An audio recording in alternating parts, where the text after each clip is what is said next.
Order. I wish to make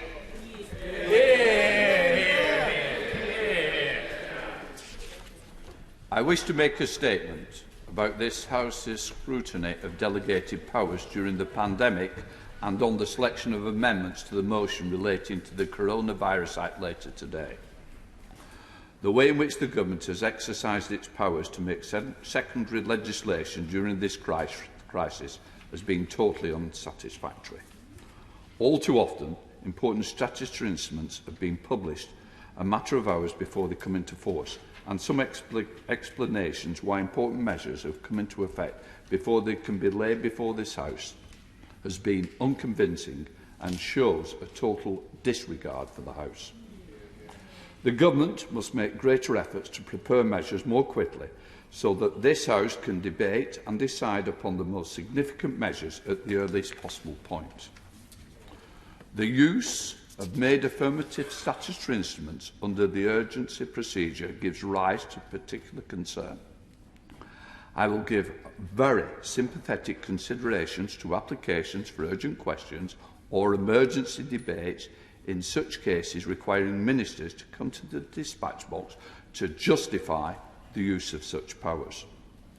I hope that all honourable members will have a chance to express their views through substantive, amendable motions on scrutiny of delegated powers or on the operation of the Coronavirus Act 2020 or both. But I turn now to the motion to be considered later today, which invites the House to make a narrow, binary choice as to whether the temporary provisions of the Coronavirus Act 2020 should or should not expire. Unfortunately, as it is only a 90-minute debate, as proceeding under the Act, under SO 16, I am disappointed that I cannot give additional time to discuss the issues. I know some members will be disappointed. When I became Speaker, I made it clear that I would take decisions on matters relating to procedure, guided by professional advice. I have concluded, on the basis of advice that I have received, that any amendment to the motion before the House risks giving rise to uncertainty about the decision the House has taken. This then risks decisions which are rightly the responsibility of Parliament, ultimately being determined by the courts. Lack of clarity in such important matters risks undermining the rule of law. I have therefore decided not to select any of the amendments to the motion. As I hope my earlier comments show, I have not taken this decision lightly. I am looking to the Government to remedy a situation I regard as completely unsatisfactory. I now look to the Government to rebuild the trust with this House and not treat it with the contempt that it has shown. We now come to questions to Prime Minister Jason McCartney. Number one, please, Mr. Speaker. Prime Minister. Mr. Speaker, I know the whole House will want to join me in expressing my deepest sympathies to the families and friends of Sergeant Matt Ratana, who was tragically killed in Croydon on Friday. It is a reminder of the huge debt we owe to those who put their own lives at risk to keep us safe every day. Mr. Speaker, tomorrow sees the start of Black History Month. For generations, countless people of African and Caribbean descent have been shaping our nation's story, making a huge difference to our national and cultural life, and helping to make Britain a better place to be. And this is a fantastic moment to celebrate their contribution to our country. Mr. Speaker, this meeting I had meetings with ministerial colleagues and others in addition to my duties in this House. I shall have further such meetings later today. Thank you, Mr. Speaker. The events sector, which includes weddings, festivals, conferences and music events, supports nearly 1 million jobs and is worth over £30 billion to the UK economy. It's been devastated by COVID. Revenue is down 90% since last year. Will the Prime Minister look at financial support focusing on grants, not just loans, especially for freelancers, including musicians and performers? And will the Government support proactive COVID-secure testing events to boost confidence and start to allow the events industry to support itself? Mr. Speaker, my honourable friend is absolutely right to champion the sector in the way that he does. The £1.57 billion Culture Recovery Fund is clearly intended to support those organisations and the freelancers that he mentions. I think the vision that he lays out for people going to events where people could be tested before they go is absolutely right. And I hope that when that day comes, the public will show their support for this vital sector by visiting theatres as they reopen. We now come to the Leader of the Opposition, Keir Starmer. Thank you, Mr. Speaker. Can I join the Prime Minister in sending my deepest condolences to the family and friends of Sergeant Matt Ratana? This was a truly appalling incident, and I have to say, every time I contemplate the circumstances, I shudder, and I suspect I'm speaking for a lot of people when I say that. It reminds us of the huge debt that we owe all of our police officers and the risks that they take every day to keep us safe. Mr. Speaker, over 16 million people, that's about 1 in 4, are now living under local restrictions. In recent months, 48 areas in England have gone into local restrictions, but only one has ever come out and stayed out. That's Luton. Why does the Prime Minister think that is? Prime Minister. Well, Mr. Speaker, the right honourable gentleman is absolutely right to draw attention to the importance of local lockdown measures, and I can just tell him and tell the House that since I last updated the House, he's absolutely right to say that there is now a serious and growing problem with the resurgence of the virus, and that's why we brought forward the package of measures that we did last week. The reason, I think, for the success of Luton is that local people pulled together to depress the virus, to follow the guidance, and that is the way forward for the entire country. And that is what we did before in March and April, and I've no doubt that that is what we're going to do again. Mr. Speaker, when local restrictions were introduced, the Prime Minister described them as a whack-a-mole strategy. That implies that at some stage the mole goes down and restrictions are lifted. But in fact, in some lockdown areas, infection rates are still going up. And in towns like Bradford, Bury and Oldham, restrictions have now been in place for months. For many of those communities that are affected, things feel like they're getting worse, not better. So I ask a question on their behalf. What is the Prime Minister's strategy for bringing these cases out of restrictions so they can see their families again? Well, Mr.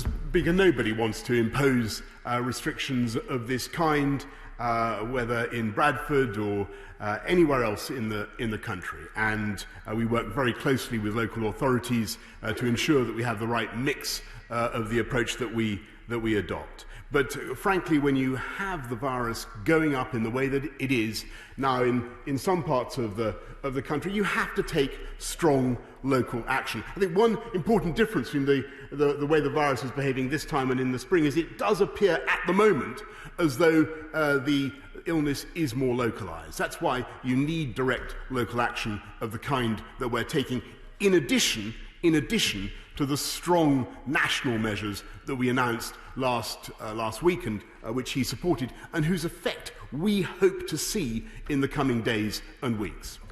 Keir Starmer. Mr. Speaker, one of the major problems, as we've seen in the last 24 hours, is widespread confusion about the local restrictions. And I don't just mean the Prime Minister not knowing his own rules. Having sat opposite the Prime Minister at PMQs every week, that didn't come as a surprise to me. But let me quote to him the Conservative council leader in Bolton, the Conservative leader. He said this about the government's handling of restrictions: it's breeding resentment. It's become too complex, too complicated. People feel very let down and very frustrated and very forgotten. Mr. Speaker, if the Prime Minister doesn't understand the rules and his own council leaders are complaining about mixed messages, how does the Prime Minister expect the rest of the country to understand and follow the rules? Mr. Speaker, actually, I think that the people in this country do understand and overwhelmingly do follow the rules, and that, I may say, is in spite of the efforts of the of the Leader of the Opposition continually to try to snipe from the sidelines, to undermine what we are trying to do. And he mentions the restrictions in the North East, and I cleared that matter up as fast as I could. It's very clear that you shouldn't mix indoors, either at home or in a hospitality setting, and you should avoid socialising outdoors. We need to apply that in the North East, because that is where it is spiking. I think people do understand why we're doing that. I think people too do get it. I think people want us to defeat this virus, and they want to see us doing it together, Mr. Speaker. And so, can I invite him? Sometimes he backs the government, sometimes he snipes from the sidelines. Can I ask him to be a little bit consistent, show some support? Let's hear him try and instil some confidence in the British people in the measures that he supports, Mr. Speaker. Starmer. Mr. Speaker, the idea that anybody who asks the Prime Minister a question at Prime Minister's questions is undermining the government effort is wearing a bit thin. We have openly supported the restrictions, but it's perfectly reasonable to ask why they're not working. Mr. Speaker, I spoke to the leader of Newcastle Council yesterday. He said the other big problem, apart from government messaging, is the lack of economic support being provided to local communities under restrictions. Newcastle Council indicate that by the end of the year, 10,000 jobs in hospitality will have been lost. Many businesses are forced to stay closed. Prime Minister, but for these extraordinary restrictions, these are viable jobs. These businesses are doing the right thing. Why has the government decided that these jobs aren't worth saving? Well, Mr. Speaker, as I've said repeatedly, we're putting our arms around the whole of the UK economy. We will do everything we can to save every job. I must say, I saw the leader of the Labour leader of Newcastle, and I was rather surprised by what he said, because actually, to the best of my knowledge, they were calling for the measures that we put in, and the best way to protect our jobs and our economy is to continue to work together to comply with the measures, to drive down the virus, to keep our children in education, which is an absolute priority for this country, and to keep the economy moving. That's what we want to do. Now, that's the strategy, that's the approach that he supported last week. He now says he simultaneously attacks and doesn't attack the restrictions. Which is it? He's got to make up his mind. If he supports the government policy, if he supports these restrictions, will he say so now? Keir Starmer. I support the restrictions. I've done so every single time the Prime Minister's introduced it. He well knows that. The question I've asked is, because of the restrictions, lots of people's jobs are at risk. Lots of people's jobs, 10,000 people's jobs in Newcastle in hospitality because of the restrictions. I support the restrictions. What I'm asking the Prime Minister is, can the economic support go in for those that will lose their jobs? And he didn't answer that. There's 10,000 people that wanted an answer to that last question because they're going to lose their jobs by Christmas. Prime Minister, you really should have answered it. The reality is that the Chancellor's made a political choice to reduce economic support just when the new health restrictions are coming in. If the Prime Minister doesn't accept that from me, maybe he'll listen to the following example from the Chancellor's own constituency. This is the business owner, Prime Minister. You might want to listen to what he has to say. We own a wedding venue in Richmond, North Yorkshire. The Chancellor's latest plan does nothing to help us. We can't employ people to work in events that the government are not allowing to take place. Our events team are looking in the face of redundancy, as we simply can't afford to pay wages when events are in lockdown. These jobs here are viable if only the government would allow us to return to work. My events team, he goes on to say, are talented and fantastic, and it's an insult to suggest their jobs are not worth saving. So this isn't about supporting restrictions, Prime Minister. It's about what the Prime Minister has to say to those that are at risk of losing their jobs and businesses. What, on behalf of the Chancellor, does he say to that business owner? Just say, look, it's very important, but just to remind everybody, it is Prime Minister's questions, not opposition questions. Prime Minister. Well, I'm very grateful, Mr. Speaker, because I think that the answer is very clear. And I think last week the Labour Party supported the package, the Winter Economic Plan that the Chancellor put forward. And I think that most people looking at the 190 billion that we've invested in supporting people across this country will recognise, which is, by the way, the furlough plan alone was far more generous than any other European country. I think most people around the world can see that this government is putting its arms around the people of this country, helping them through, and we will help. And I know that the wedding sector has had a particularly tough time, and of course I feel for the gentleman that he refers to in Richmond in Yorkshire who wants his business to go ahead. But the best way forward for him and for all other business in the country is if we all pull together now, get the virus down, keep the economy moving. And in the meantime, yes, of course, this government is able to supply the support that is needed, which, by the way, is only possible because we had a prudent, sensible, one-nation Conservative party in power over the last 10 years, and the Labour Party would have bankrupted the country. Here's Starmer. Mr. Speaker, it's refreshing to hear the Prime Minister trying to dig the Chancellor out of a hole for a change, but I don't think that will wash. The Prime Minister just doesn't get it. The problem with his argument is this. These are viable jobs, Prime Minister, but for the restrictions. The vacancies for new jobs just don't exist, and the training scheme the Prime Minister announced yesterday doesn't start until April. There is a gap here, and the Prime Minister shouldn't be so tin-eared to those whose jobs are at risk. Finally, Mr. Speaker, tomorrow marks the start of Black History Month. As well as celebrating the huge contribution black people have made to the UK, we must also reflect on the present and the structural inequalities and discrimination that sadly persist. For example, black women in the UK are 5 times more likely to die in pregnancy and childbirth. That is truly shocking.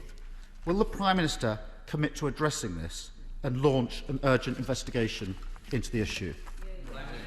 The right honourable gentleman knows full well that this government has launched an urgent investigation into inequalities across the whole of society, and we will certainly address them in a thoroughgoing way. And I'm amazed that he seems ignorant of that fact. Absolutely amazed. I mean, Mr. Speaker, it is a quite extraordinary state of affairs. The right honourable gentleman's general line of questioning, because one moment he's supporting the restrictions, the next moment he seems to be opposing them. One day they're theoretically marching side by side with the rest of us trying to defeat coronavirus. The next minute they're off in the undergrowth firing from the sidelines. And I must repeat it. It was the Right Honourable Lady, the Shadow Education Secretary, who really revealed what Labour is all about, what the opposition is all about. She said this was a good crisis which they intended to exploit.